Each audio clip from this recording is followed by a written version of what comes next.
네, 출발 증시와이드 2부 순서 이어가겠습니다. 오늘은 7월 20일 금요일입니다. 내일은 주말이네요. 예. 자, 잠시 11시 여러분께서 궁금하시는 종목 상담을 해드립니다. 무료 문자 013-3366-0110, 전화 023153-2610번으로 주시면 참여 가능하십니다. 자, 출발 증시와이드 2부 순서 소개입니다. 김동섭의 마켓포인트, 솔로몬 투자증권 김동섭 이사와 함께 글로벌 주요 이슈 분석은 물론이고 국내 증시의 흐름 분석과 필승 투자 전략 세웁니다. 외국인과 기관의 속마음을 들여다보는 수급으로 보는 시장, 신한 PW의 막구정세태 박재민 팀장과 함께 실시간 주체별 수급 상황을 살펴보고 개인을 위한 투자 전략까지 제시합니다. 이슈 정복하기에서는 동양증권 양평점의 김동공 대리와 함께 본격적인 2분기 어닝 시즌을 맞아 기업들의 실적을 점검하고요. 또다시 지수 상승을 견인하며 선전하는 전차 군단이라 불리우는 전기전자, 자동차 업종의 흐름을 살펴봅니다. 네, 깔끔한 이미지와 똑 부러진 말투의 텐스탁의 김선윤 대표, 해체가 아니군요. 한 주간의 증시 포인트와 마지막 거래일의 효과적인 투자 전략을 전해드리는 윤쌤의 보충섭이 여러분 곁을 찾아갑니다. 네, 저도 깔끔하고 똑 부러진 말투 하고 싶은데 잘 안 됩니다. 타고나는 게 이게 중요한 것 같습니다. 네, 글로벌 주요 이슈를 통해서 국내 증시 흐름을 분석하는 김동섭의 마켓 포인트를 진행하겠습니다. 전화 연결로 만나봅니다. 안녕하십니까? 네, 안녕하십니까? 네, 국제유가가 중동의 긴장 고조로 7연속 상승세를 이어가고 있다고 합니다. 시장에 끼치는 영향력 만만치 않을 것 같은데요. 어떤 것들이 있을까요? 네, 유가의 상승은 지금 시장에 그렇게 좋은 상황이 아닐 수도 있습니다. 왜 그러냐면 미국에서 3차 양적 완화를 하기 위해서는 인플레이션이 지금 현재 2% 이하를 유지해야 되는데요. 그 주 요인이 그 유가의 하락이었거든요. 그러니까 유가의 상승이 지속된다면 미국에서 3차 양적 완화 자체가 상당히 조금 불투명해지는 상황이 될 수도 있습니다. 이렇기 때문에 유가가 굉장히 중요한 비중을 차지할 수 있다고 볼 수 있는데요. 유가가 상승하게 된 것은 이제 그 중동 긴장이 이제 고조되면서 다시 유가가 90불대 이상으로 올라온 그런 상황이 됐고요. 그로 인해서 시장이 약간 소강 상태의 모습을 보일 수도 있는 아주 중요한 자리에 온 것으로 보이고 있습니다. 미국이 3차 양적을 하기 위해서는 금리 인하나 이런 것들은 사실 어려운 상황이기 때문에 지금 할 수 있는 건 돈을 푸는 방법밖에 없죠. 그러면 인플레이션은 당연히 예상이 될 수 있는 부분이라서 유가의 부분을 이제 계속해서 관찰해야 되는데요. 제가 어저께 사실 생각하면서 유가의 상승을 하더라도 3차 양적 완화나 3차 양적 완화의 버금가는 것을 할 수 있는 게 뭘까라는 생각을 어저께 많이 해봤었는데 지난번에 제가 아마 시나리오 4가지를 한번 얘기해 드린 적이 있었습니다. 그 중에서 그 은행들이 연준에다가 맡기면 이자를 받는 게 있습니다. 그냥 0.25% 정도 되거든요. 그걸 만약에 혹시 인하를 하게 된다면 유가의 상승과 상관없이 경기 부양책이 이루어질 수 있습니다. 왜냐하면 연준에다 0.25%의 이자가 있기 때문에 맡겨둔 돈이 시중으로 흘러나오면서 시중에 유동성을 확보할 수 있는 부분이 있거든요. 근데 그것이 이제 과거에 선례가 있었냐라고 본다면 20에서 지난번에 0.25%를 내리면서 22에다가 돈을 맡겼던 돈이 시중으로 유동성 확보가 되는 경우가 있었습니다. 그래서 국채가 일부 국가는 마이너스까지 가는 상황이 발생했었죠. 그러니까 투자처가 없다라는 얘기죠. 유가가 지금 중동에 의해서 계속 올라올 거라는 것을 아마 미국 FRB 벤 버너키 의장도 아마 알고 있다라고 판단한다면 3차 양적 완화로서 제시할 수 있는 것이 아마 이 부분이 아닐까라는 생각을 해보고 있고요. 만약 유가가 더 상승하는 모습이 나온다면 사실은 3차 양적 완화는 물 건너갈 수 있는 부분도 있습니다. 왜냐하면 시장에서는 인플레이션이 가중된다면 하이퍼 인플레이션으로도 갈 수 있는 부분이 형성될 수 있기 때문에 이렇게 되면 사실은 3차 양적 완화는 어렵죠. 결국 유가의 상승은 3차 양적 완화의 걸림돌이 될 수 있다는 걸 우리가 생각해야 될 것 같고, 그렇지만 만약에 다른 방법으로 진행된다면 앞에서 말씀드린 것처럼 연준에 맡겨놓은 은행들의 돈의 예대금리를 낮춰버리는 상황을 발생한다면 시장은 그래도 기회가 있지 않을까라고 생각하고 있습니다. 네, 자, 고용과 제조업, 주택 등 상당히 중요한 지표들이 모두 부진을 보였음에도 미국 증시가 상승 마감을 했습니다. 그 비결을 어디서 찾아야 될까요? 오늘 그 지표가 낮아진 거 안 좋게 나왔는데도 불구하고 주가가 상승해서 마감했을 때 상당히 의외다라고 생각하실 수 있는데요. 지표의 하락은 그 3차 양적 완화를 할 수 있는 명분을 주죠. 유가가 올라오는 게 좀 아쉽긴 하지만 어쨌든 유가가 올라옴으로 인해서 같이 시장의 방향성을 보는 부분 중에 하나인데요. 오늘 지표가 하락한 것들 보면 신규 실업 청구 건수가 거의 뭐 34,000건이 늘어버려서 지난주 대비로 상당히 좀 많이 늘었고요. 또 기준주택 판매 건수도 예상과 달리 감소를 해버렸죠. 5.4%나 감소해버리는 상황이었고 6월 경기선행지수도 하락이 0.4% 하락했죠. 그래서 95.6 정도를 유지하게 됐고 또 7월 필라델피아 제도 경기도 3개월째 위축하는 모습이었습니다. 이걸 봤을 때는 미국의 3차 양적 완화는 필연적이구나라는 부분인데 이 어떤 기대 심리도 있었지만 한편으로는 실적이 상당히 개선이 되고 있다라는 거죠. IBM 같은 경우에도 예상 밖의 실적을 냈습니다. 물론 매출은 떨어졌지만 수익은 그래도 시장이 원하는 만큼 이상을 했기 때문에 실적의 기대 심리가 주가를 상승시켰다라고 볼 수 있습니다. 또 한편으로 앞에서 말씀드린 것처럼 역시 지표가 나빠진다는 것은 경기 확장 국면으로 가겠어 FRB가 움직일 수밖에 없구나라는 기대 심리가 있었고요. 그다음에 세 번째로는 오늘 돌아오는 밤이죠. 미국이 옵션 만기입니다. 그래서 아마도 만기 전날 목요일 종가가 항상 옵션 만기의 결제 지수이기 때문에 이 영향도 시장에 있었던 것으로 판단이 됩니다. 네, 자 지금까지 솔로몬 투자증권 김동섭 이사와 함께 시장에 대한 진단을 들어봤습니다. 자 그렇다면 이제 오늘 시장에 대해서 좀 대응할 만한 투자 전략을 한 말씀 해주신다면 도움이 될 것 같습니다. 질문 하나 더 드려도 될까요? 네, 오늘 지수도 역시 상승 마감할 확률이 한 80% 정도 됩니다. 왜냐하면 기술적으로 차트의 키높이가 너무 달라졌고요. 그 키높이를 맞춰러 갈 겁니다. 문제는 이제 외국인들이 현재 선물을 1391개 정도 매도를 하고 있거든요. 대신에 현물에서는 매수를 하고 있습니다. 그렇다면 결국 외국인들의 선물 동향을 관심을 가져야 될 것 같고요. 외국인들이 제가 봤을 때는 오전에는 누르고 오후에는 사서 단타를 치면서 쇼커버링을 하는 것으로 좀 보이고 있습니다. 그 얘기는 무슨 말이냐면 만약에 올라가더라도 자기들의 이익만큼은 충분히 챙기겠다라는 의도가 반영되고 있다라고 본다면 오전에 매도 후 오후에 매수로 가는 건 상당히 긍정적입니다. 주가가 하락할 때는 오전에는 매수를 했다가 오후에 매도로 갔었거든요. 그러니까 오늘 지금 정반대 현상이 나타나고 있던 것이 매우 긍정적인 부분입니다. 그 얘기는 결국 외국인들이 선물을 오후에는 환매 가능성이 높고 그 얘기는 오늘 주가가 다시 한번 상승으로 갈 확률이 상당히 높다라고 보여지고 있습니다. 그렇기 때문에 일단 상승주의 무게를 싣고 보시되 일단 지수가 상승하기 위해서는 수급의 변화를 주는 지수 1827포인트의 확보 여부를 종가에서 확인하셔야 될 것 같고요. 만약에 오늘 양봉을 아주 크게 세워준다면 오늘 외국인들 선물 환매가 꽤 많이 이루어져야 한다는 것도 확인하셔야 됩니다. 만약에 주가가 올라가더라도 외국인의 환매가 별로 없다면 불확실성 계속 유지될 수 있지만 주가가 상승하면서 외국인 환매도 2,000개, 3,000개 이상만 더 들어준다면 시장의 방향성은 완전히 바뀌었다라고 보시면서 접근하시면 될 것 같고요. 특히 외국인들의 선물의 움직임을 같이 연동하는 종목은 삼성전자 오늘도 역시 상승하고 있는 모습이죠. 어제 그제 삼성전자 계속 올랐는데 동향을 보면 주체 동향을 보면 외국인들의 매수입니다. 근데 오늘도 역시 벌써 29,000개 외국인들 매수를 했죠. 유럽계 자금은 매도를 해서 빠져나갔지만 새로운 외국계 자금이 들어오고 있구나라는 걸 확인한다면 결국 외국인도 선물에서 환매를 해주고 삼성과의 연동의 모습이 나타날 수 있다라고 보시면 될 것 같습니다. 네, 알겠습니다. 자, 갑자기 드린 질문에까지 답을 해주셔서 정말 감사드립니다. 자, 지금까지 김동섭 이사였습니다. 고맙습니다. 네, 감사합니다. 네, 자 계속해서 신한금융투자 PWM 압구정센터의 박재민 PB팀장 화상 연결합니다. 안녕하십니까? 네, 안녕하세요. 네, 먼저 양시장의 흐름과 주체별 수급 상황 들어줄까요? 네, 오늘 일단 외국인이 시장에서 많이 사고 있는데요. 삼성전자 쇼커버가 계속 지금 5거래일째 일단 들어오는 모습입니다. 그래서 삼성전자가 120만 원에 돌파했는데요. 거의 외국계 매수 창고가 1위부터 5위 전부 다 외국계 매수 창고로 포진되면서 결국에 그동안에 공매도 때려놓은 거를 이제 쇼커버를 하고 있다. 선물이 언제 쇼커버가 들어오냐 그게 가장 관건인데 일단 삼성전자가 쇼커버가 들어온다는 거는 지수를 어쨌든 하방 경직을 만들어내는데 상당히 큰 역할을 하고 있다는 거, 그 점을 일단 기억해야 되겠습니다. 일단 외국인이 시장에서 506억을 사고 있고요. 기관이 377억을 팔고 있습니다. 개인은 163억 팔고 있고요. 코스닥 시장에서는 개인이 18억 팔고 있고 외국인과 기관이 11억, 19억 각각 사고 있습니다.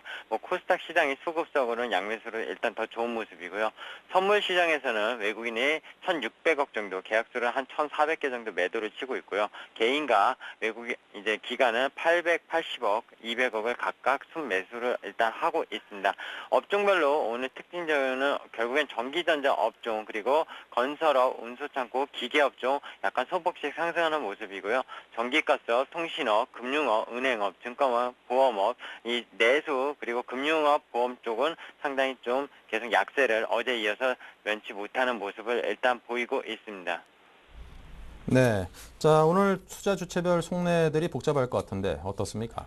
네, 그렇습니다. 외국인 사실 어제도 현물을 그렇게 많이 사진 않았습니다. 사실 거의 프로그램 매수로 인해서 기간의 매수가 나왔다고 보시는 게 맞고요.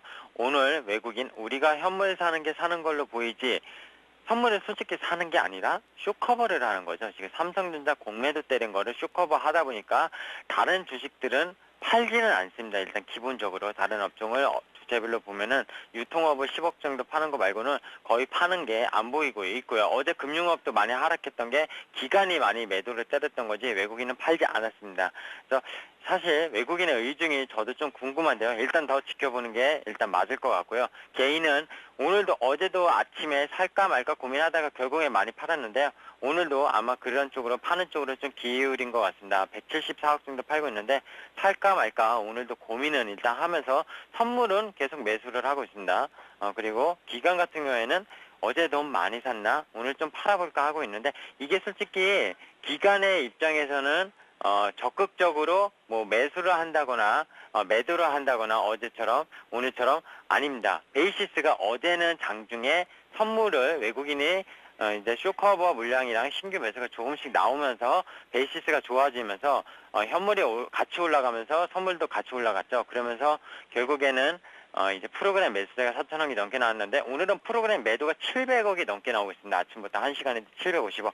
상당히 매물이 많이 나오고 있는데 이렇게 된다면 베이시스가 지금 시장 베이시스가 0.3 정도입니다. 어제 1포인트를 유지하던 게 장 마감에도 1.1이었는데 0.3. 오늘은 결국에 선물은 내리고 현물은 삼성전자 올리다 보니까 아무래도 이 이격도가 좁아지면서 프로그램 매도가 나오는데 이렇게 되면 오늘 장 막판까지 프로그램 매도 어제 매수 들어왔던 게 또 다 나갈 수 있습니다. 그렇기 때문에 기간이 프로그램 결국 기계에 의해서 좌지우지 되는 그런 매매만 하고 있고 뭐 적극적으로 하는 모습은 아닙니다. 네. 자, 그렇다면 오늘 장 개인을 위한 투자 전략은요? 네, 일단은 밤사이 소식과 오늘 있을 중요한 내용부터 좀 말씀 좀 드리겠습니다. 일단 미국 기술주들의 실적 호주랑 그리고 모건 스탠리 실적 악화가 좀 대치되는 상황이었는데 기술주들의 실적이 계속 미국 시장을 사흘째 상승하는 어쨌든 그런 악건이 되었다.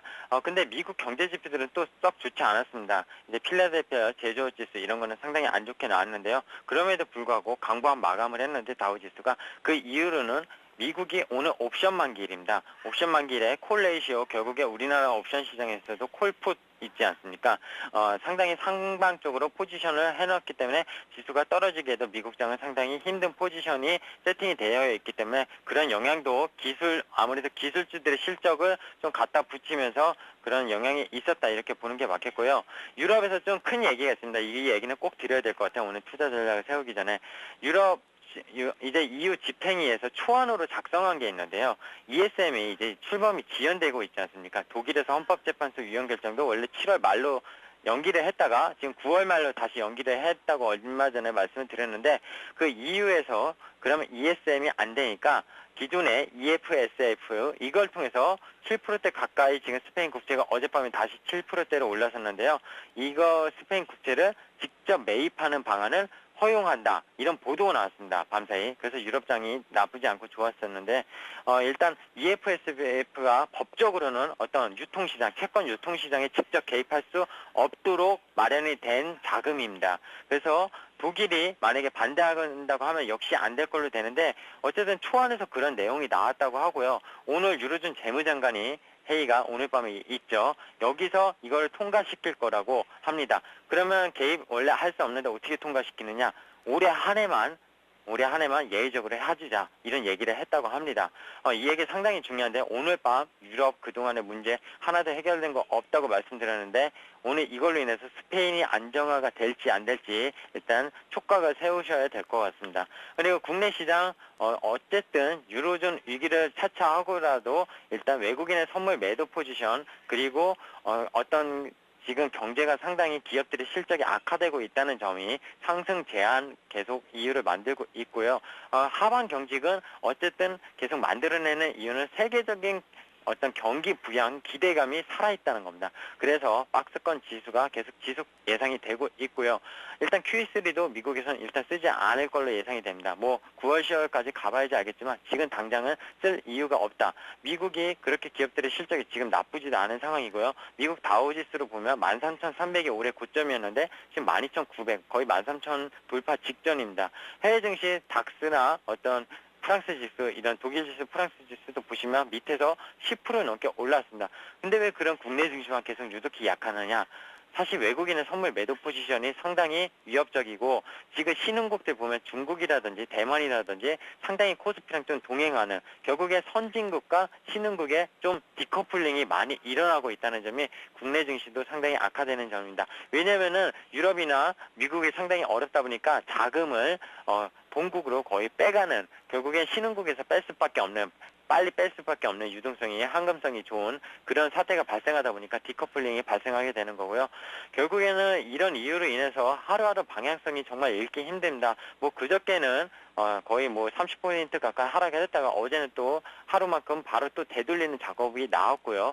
오늘은 계속 보합권에서 등락을 좌우하고 있습니다. 왜냐하면 오늘 시장은 미국 옵션 만기 아까 말씀드렸는데 미국도 옵션 만기를 지나고 다우지수가 정확히 삼각수렴함의 고점에 나왔기 때문에 여기서 크게 오르지 못하면 다시 조정 국면으로 가고요.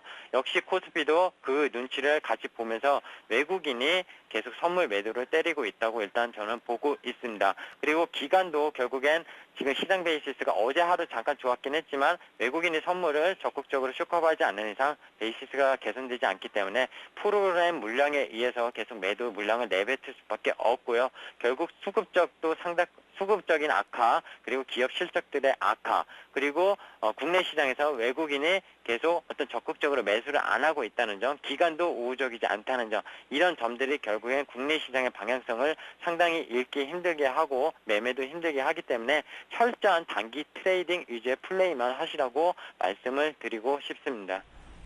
네, 자, 지금까지 박재민 PB팀장과 함께 짜본 투자 전략이었습니다. 감사합니다. 네, 감사합니다.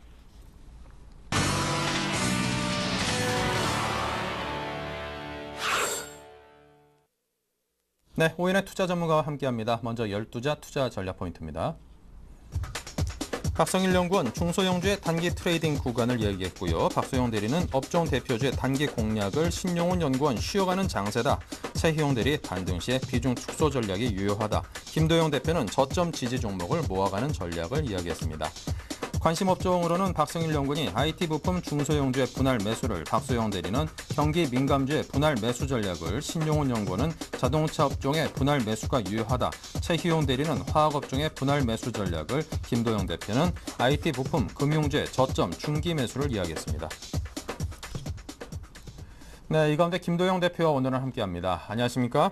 네, 안녕하십니까. 네, 먼저 현재 시황부터 살펴주십시오. 네, 시장은 일단 혼조 장상 속에서 갭상승 이후에 갭이 좀 다우존스와의 키높이가 맞은 상태에서 출발은 됐습니다. 하지만 어제와 다른 모습의 수급에 프로그램 매도 압박, 그다음에 외국인들의 선물 환매수 유입이 축소가 되면서 매도 압박이 나오면서 추가 눌림 과정으로 보이고 있는데요. 하지만 오늘 시장 전반적으로 단기 급락이 나온다거나 급등이 나올 양상은 없는 것으로 파악이 되고 있습니다.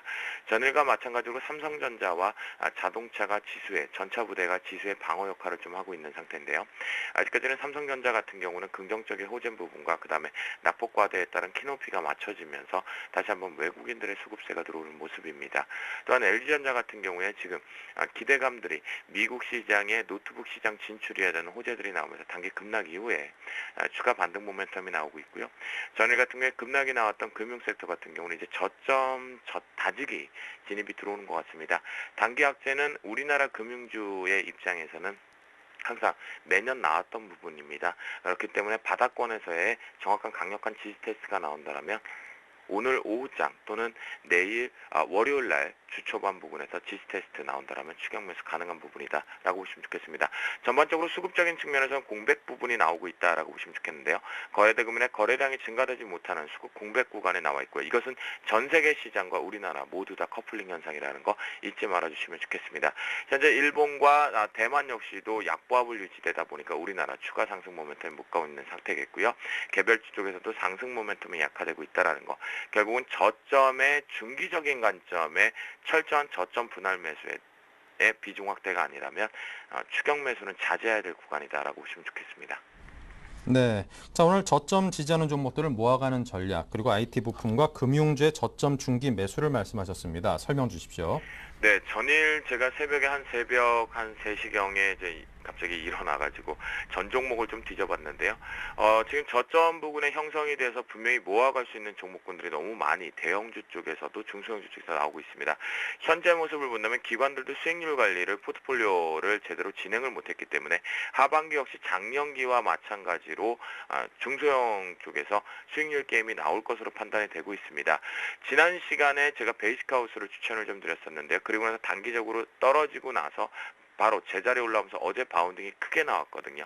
이런 종목군들의 위치에서 저점 분할 매수의 비중을 확대시켜 나가는 것이 긍정적으로 수익률을 가져올 수 있는 시점이다라고 보시면 좋겠고요. 특히나 IT 부품주 같은 경우는 현재 거의 다 바닥권에 있다라는 것, 그리고 금융주 같은 경우 단기 악재가 발생이 되었기 때문에 그 악재의 저점 다지기, 하나금융지주 같은 경우는 현재 구간에 32,500원의 강력한 지지가 나온다라면 저점 매수 분할이 가능하기 때문에요. 중기적인 관점에 봤을 때는 추가 리바운딩을 강하게 기대할 수 있는 저점 분할이 유효하다라고 보시면 좋을 것 같습니다. 시장이 아주 흉흉하기 때문에요. 그에 따라서 철저한 저점에서의 매수만이 가능한 구간이다라고 말씀드리겠습니다. 네, 자 오늘 장에서 관심 가질 종목은 어디를 준비하셨습니까? 네, 금일시장 앞에서 말씀드렸던 전략대로 IT 부품 중에서 빗셈전자가 신규 상승 이후에 이제 바닥권에서 탈피할 준비를 하고 있기 때문에 빗셈전자로 말씀드리도록 하겠습니다. 빗셈전자는 삼성 SDI에서 LED 사업부가 분사해서 신규적으로 상장된 업체인데요. LED와 광통신, KTX 사업별의 안정적인 매출을 갖고 있습니다. 특히나 LED 사업 정도가 가장 큰 매출 규모를 포함하고 있는데요. 현재 LED 사업 같은 경우에는 부품에서부터 모듈, 전광판, 경관 조명까지 응용 제품을 전문적으로 제조하고 있습니다. 현재 우리나라에서 모듈 공급업체 1위로 되어 있다는 것, 또한 삼성전자 SDI에서 분사됐기 때문에 삼성향 안정적인 매출을 유지시킬 수 있다는 것이 가장 특징이겠고요. 또한 여러분들이 잘 알고 계시는 대로 3세대 이동통신에 4세대 이동통신 했죠. LTE라는 롱텀 에볼루션 시장에 대해서 국내 전 통신사 SK텔레콤, KT, LG U+, 전 통신사 유일하게 광통신을 납품하는 업체입니다. 그렇기 때문에 LTE 시장이 또다시 한번 시장이 파이수가 커지는 확대에 따른 최대 수혜로 볼 것으로 판단해 보시면 좋겠는데요. 가격적인 매력 발생했습니다. 현재 기준에 공모가보다는 위쪽에 밴드에 결제되어 있지만 매수가 7,720원 오늘 시장 출발하면서 진입된 시점이기 때문에요. 매수가는 7,600원에서 7,800원 매수 밴드에서 강력하게 비중은 20% 정도까지 채워보시면 좋겠고요. 단기적인 목표가보다는 중기적인 목표가로 1,500원을 제시해드리고 손절가는 단기적인 추세 시장의 변동성이 있기 때문에 손절가 짧게 대응하면서 7,300원 제시해드리도록 하겠습니다. 네, 자 이렇게 해서 오늘 빗셈전자에 대해서 들어봤습니다. 지금까지 알파의 김도영 대표였습니다. 감사합니다. 네, 감사합니다. 네, 계속해서 이슈 정복하기 박미라 아나운서 만나봅니다. 안녕하세요. 이슈 정복하기 박미라입니다. 오늘의 주요 이슈들 함께 정리해보겠습니다. 금융정보업체 FN가이드에 따르면 어제까지 2분기 실적을 발표한 10개 업체들 가운데 5개는 시장 컨센서스를 상회했고 5개는 하회했습니다. 2분기 어닝 시즌 중간 점검해보겠습니다. 통계청에서 발표한 조사에 따르면 1인당 GDP가 2만 달러에 인구 5천만 명을 돌파한 국가는 우리나라가 세계에서 7번째라고 합니다. 과연 인구 5천만 명 시대의 바람직한 투자 방향은 어떤지 살펴보겠습니다. 어제 하루 만에 1,800선을 회복한 코스피 지수는 오늘 잠시 주춤하고 있습니다. 하지만 그동안 매도세로 일관하던 외국인이 전차 군단을 매수한 건 특징적이었는데요. 전차 군단에 대해서 집중 점검해 보겠습니다. 이슈 정복하기 오늘 순서는 동양증권 김동공 대리와 함께하겠습니다. 안녕하세요. 네, 안녕하세요. 네, 2분기 어닝 시즌을 맞이해서 여러 기업들이 하나둘 실적을 발표하고 있습니다. 예상치를 상회하는 기업도 있고 하회하는 기업도 있을 텐데요. 2분기 실적 시즌의 시사점은 무엇인지 점검해 주시죠. 네, 2분기 실적이 이제 중간 점검을 해보면은 전환점이 좀 보이는 그런 모습을 좀 보이고 있는 것 같습니다.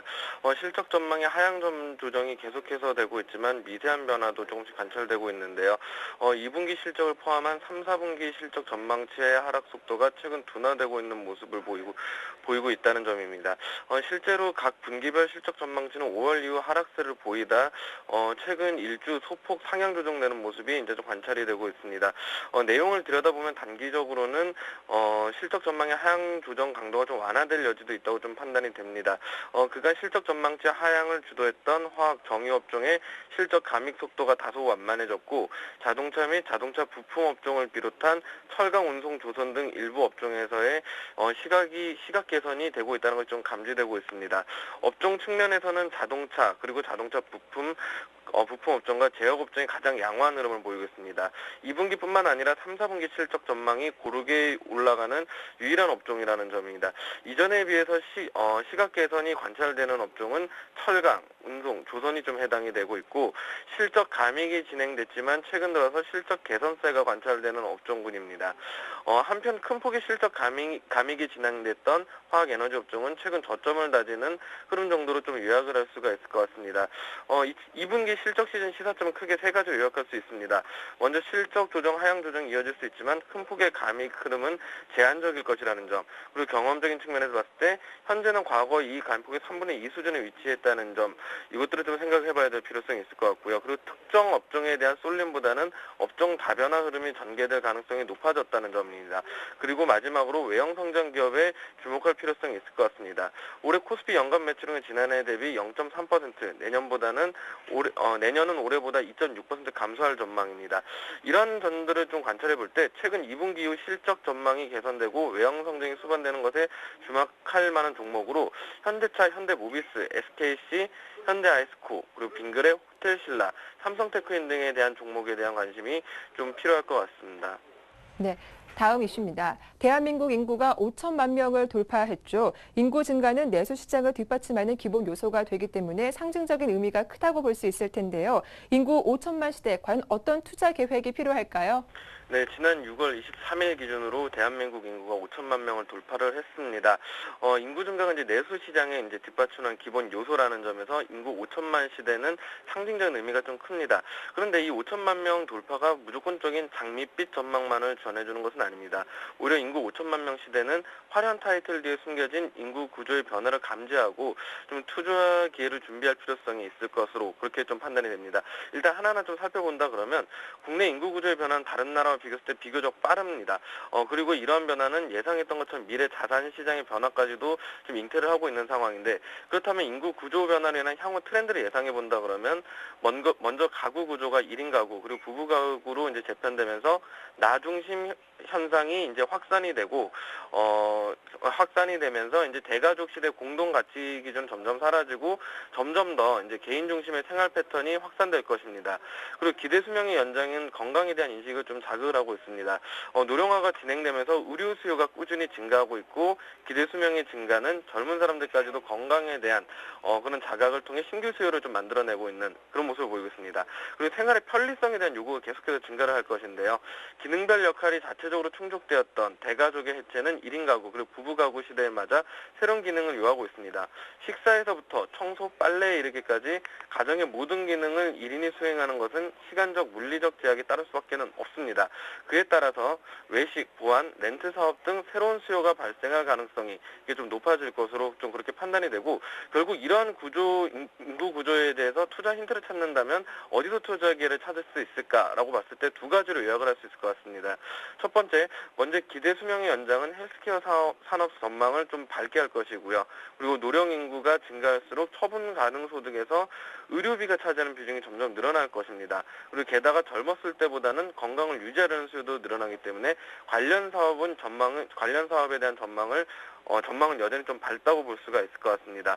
하지만 여기에 조건이 따릅니다. 먼저 사업 다각화를 성공해 비즈니스 카테르가 확정돼 있고, 그리고 미국이나 유럽 등 기존 시장에서 벗어난 신흥 시장으로 지역 포트폴리오를 확정한 기업이어야 합니다.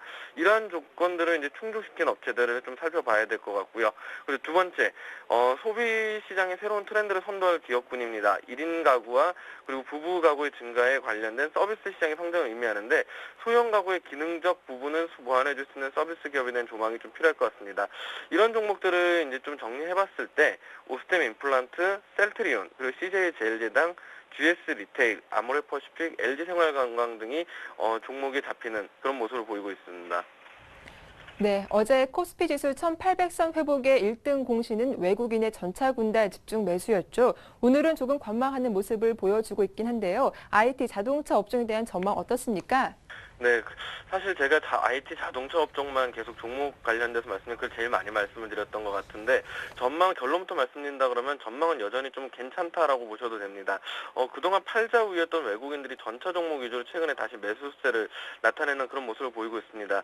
이날 삼성전자 매수 창구 상위에 모건스탠리 CS 등이 이제 좀 위치를 하고 있고, 지난 17일에는 외국인이 현대차 주가가 2.41% 정도 하락하는 와중에도 3,500원어치 오히려 주식을 매수를 했습니다. 프로그램 매수 확대 역시 주가를 끌어올리는 그런 하나의 요인으로 좀 작용을 하고 있는데요. 이날 프로그램 매수 규모는 약 2,800원에 이제 달하는 그런 모습을 보였습니다. 프로그램 매매가 대형주 위주로 집중되는 특성이 있어서 시총 상위주에 위치한 전차 종목과 그리고 이제 삼성전자 관련주들이 이제 수혜를 받고 있는 그런 모습을 보였었습니다. 전차 종목에 대한 저가 매수가 한동안 좀 이어질 것으로 전망이 되는데, 삼성전자의 경우는 지난 2분기 실적이 시장 기대치에 충족했다는 평가를 받았고요. 그리고 현대기아차는 상반기 기준 사상 최대 판매 실적을 이제 기록을 했습니다. 그럼에도 불구하고 삼성전자 주가는 지난달 120만 원대 후반, 그리고 현대차는 25만 원대에서 내리막을 걸어왔습니다. 기아차 역시 8만 원대를 기록하고 있는데요.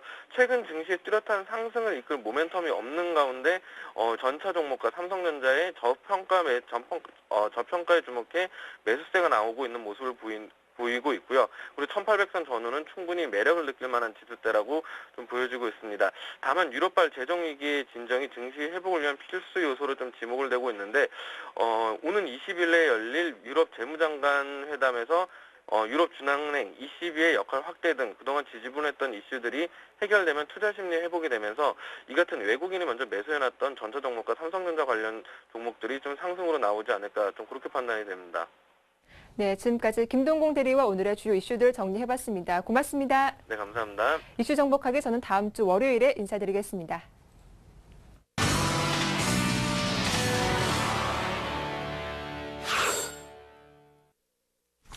네, 자 지금까지 이슈 정보하게 들어봤고요. 이제 중국 쪽 소식 들어보겠습니다. 리딩투자증권의 우성재 팀장이 오늘도 역시 여러분께 소식을 전해드립니다. 안녕하십니까? 네, 안녕하세요. 네, 우리 증시도 그다지 강한 모습을 보이지 못하고 있는데요. 중국 쪽은 어떤지 상당히 궁금합니다. 전해주시죠. 예, 지금 중국 시장에서의 관망 심리가 많이 커지고 있는 모습입니다. 시장에서의 불안감이 좀 많이 나타나고 있는 상황인데요. 지금 시장에서의 움직임, 결국 이러한 시장에서의 움직임을 지켜보았을 경우에 상하이 종합주가지수 같은 경우에도 0.23% 하락한 2179.87포인트대 장움직임 보이고 있습니다.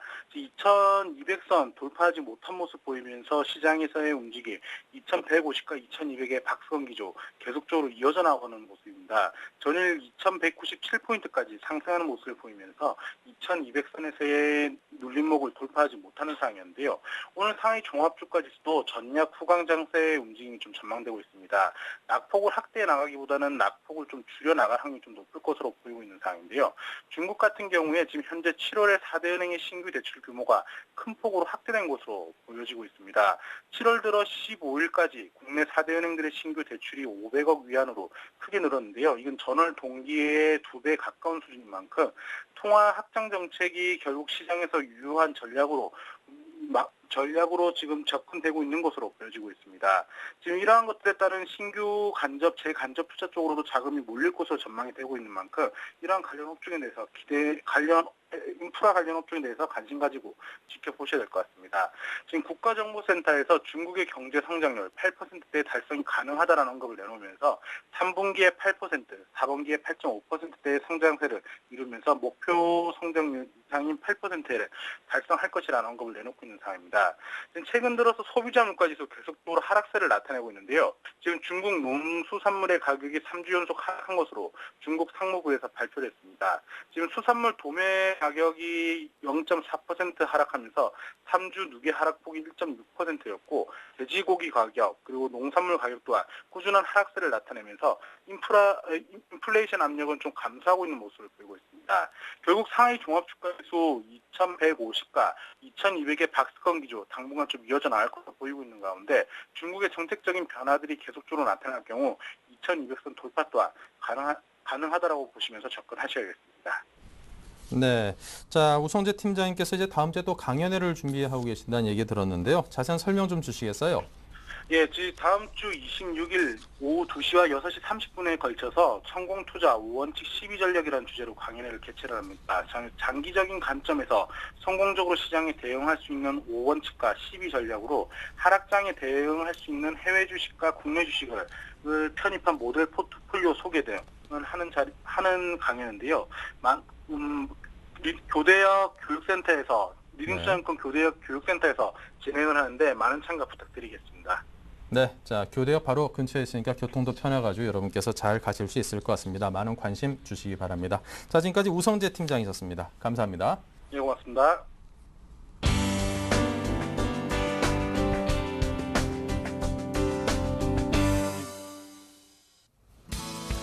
네, 안녕하세요. 오늘 윤수의 보충 수업 시간입니다. 한 주간의 흐름 좀 살펴보고 다음 주 좀 예측하도록 좀 하겠습니다.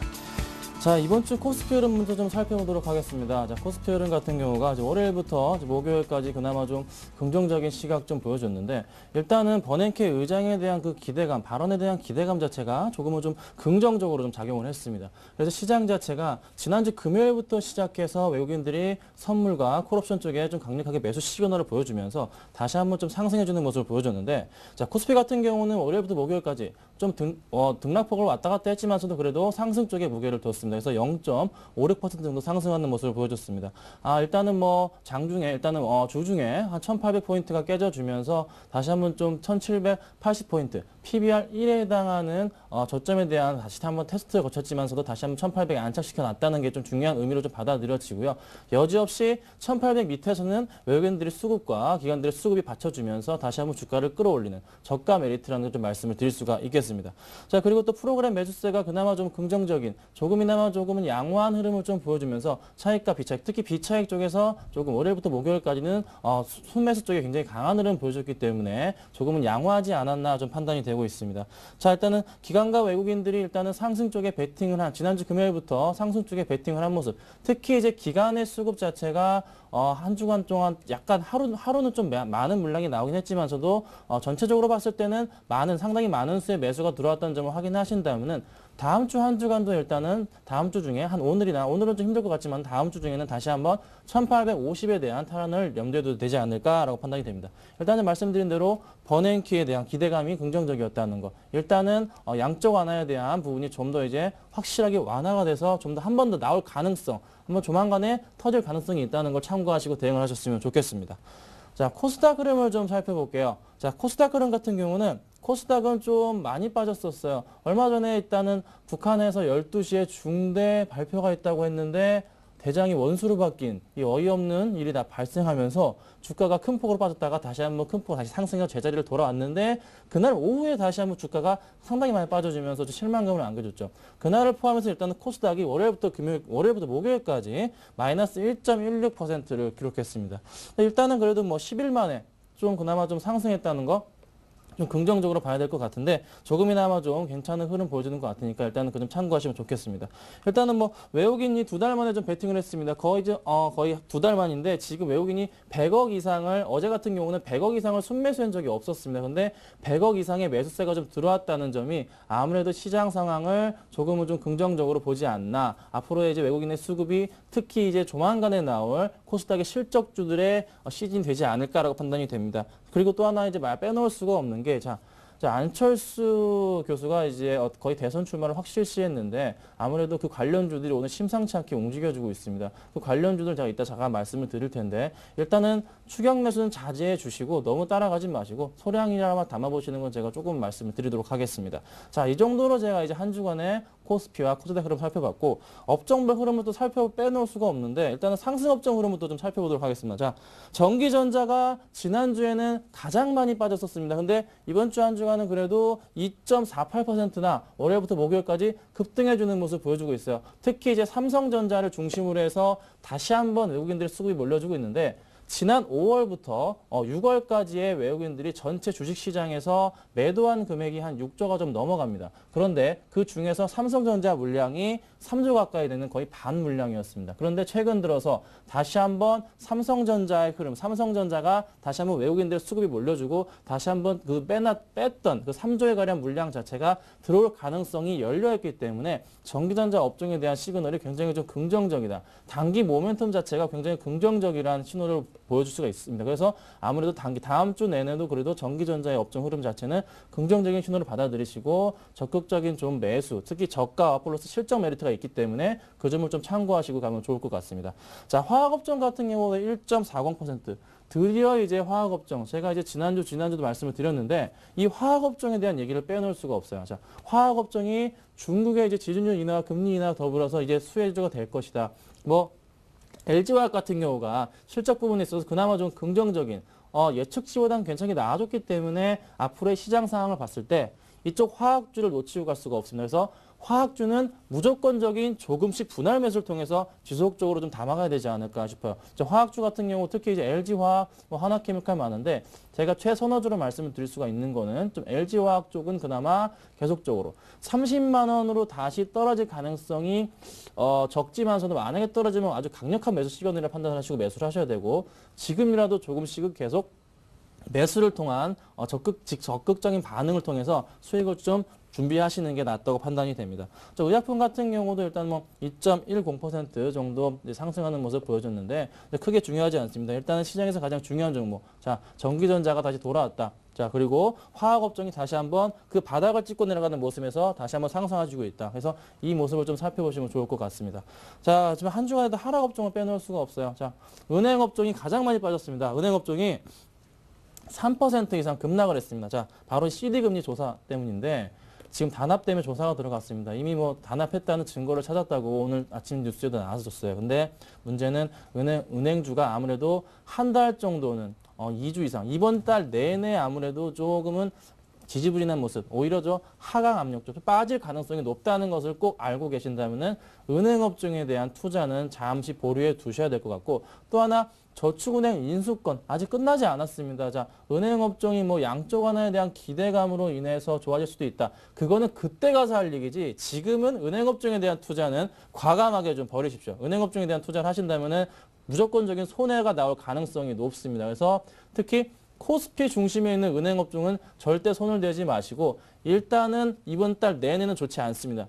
다음 달이나 나올 특히 이제 FOMC 회의 의장회의를 통해서 나올 수 있는 양쪽 하나에 대한 기대감 그때만을 생각하시고 은행업종에 대한 마무리를 하겠습니다. 자, 그리고 건설업종이 2.4% 이상 하락을 하고 있는데 일단은 경기 부진이에요. 다 아시는 경기 부진과 더불어서 부동산 침체 시장이 계속적으로 나와주고 있기 때문에 아직은 건설주가 돌아올 가능성이 희박합니다. 지금 최근 들어서 아파트값 어떻게 되고 있죠? 강남에 있는 아파트값들 죄다 떨어지고 있습니다. 한 달에 막 1억씩 나가 떨어지는 건 기본이고 일주일에 1,000만 원, 2,000만 원씩까지 떨어지고 있는 상태입니다. 이런 상황에서 건설주 특히 지금 계속적으로 저희 동네도 마찬가지입니다. 서울 어딜 가든 수도권 근교 어딜 가든 마찬가지에 새로 짓는 아파트에 대한 그 기대감 자체는 절대 국내 시장에서 아파트 건설업을 하고 있는 절대 건설업 자체는 절대 손을 대지 마시고 오히려 해외 수주를 하고 있는 그런 회사는 좀 눈여겨볼 필요가 있겠지만서도 아직은 그에 대한 투자 메리트가 조금 이르다는 판단이 됩니다. 그래서 건설주도 아직은 아니다. 건설주 같은 경우도 당연히 양쪽 하나에 대한 기대감을 가지고서 그 다음에 투자가 들어야 될 것으로 판단이 됩니다. 꼭 그때 투자가 들어야 될 판단이 되기 때문에 건설업, 아직은 건설업과 은행업은 이번 달에는 절대 손을 대지 마셔야 될 그런 종목으로 좀 말씀을 드리겠습니다. 자, 그래서 제가 차트를 보면서 아까 제가 말씀드린 삼성전자 얘기를 좀 내가 말씀드려야겠는데 왜 삼성전자 얘기를 이렇게 말씀드리고 싶냐면은 지금 자, 제가 코스피 차트를 열어놨어요. 지금 코스피 상황을 보시면은 지금 단기적인 저점을 통해서 지금 다시 한번 1800 구간 테스트를 끝나고 다시 한번 상승하는 모습을 좀 보여줄 딱 그 기로에 놓여 있습니다. 그래서 단기적인 고점 자체를 지금 다 1900선으로 좀 잡아주고 있는데 1900포인트가 도달하고 뚫고 갈 경우에는 여지없이 1950까지 갈 수 있겠지만은 제가 볼 때는 지금 상황을 더불어 이제 객관적으로 판단할 때는 올해 한 9월, 10월까지는 좀 힘들 것으로 판단됩니다. 자, 3분기까지는 절대 1950이나 2000포인트 찍기 힘듭니다. 그래서 자, 고점으로 잡아줄 수 있는 구간은 1870에서 1900 그 사이가 될 것으로 좀 판단이 됩니다. 그래서 이때 구간이 아무래도 좀 고점이 되지 않을까. 기관들의 수급 자체와 여기들 수급 자체 봤을 때는 크게 너무 기대를 하지 마시고 무조건적인 이때의 매도 그때 통해서 좀 하시면 좋겠고 제가 삼성전자 얘기를 잠깐 드릴 텐데 자. 삼성전자가 지금 가격대가 차트가 좀 안 열리네요. 좀 말씀을 드릴게요. 자, 삼성전자 가격대가 지금 나왔습니다. 자, 110만 원 제가 110만 원이 왔을 때는 좀 무조건적인 매수를 해야 되는 그런 가격으로 봤었는데 여지없이 도달했다가 다시 한번 120만 원 도달해주고 있습니다. 자, 이게 왜 그러냐? 이때 외국인들의 수급 자체가 좀 다시 한번 나와주면서 주가를 끌어올려주고 있는데 삼성전자의 수급을 굉장히 중요하게 보셔야 됩니다. 삼성전자의 수급이야말로 코스피를 다시 한번 상승 반전 1850 이상으로 이끌어줄 수 있는 부분이기 때문에 삼성전자가 다시 한번 125만 원 뚫고 갈 때는 꼭 주목하시고 시장에 대응하셨으면 좋겠습니다. 자, 다시 이제 얘기로 넘어갈게요.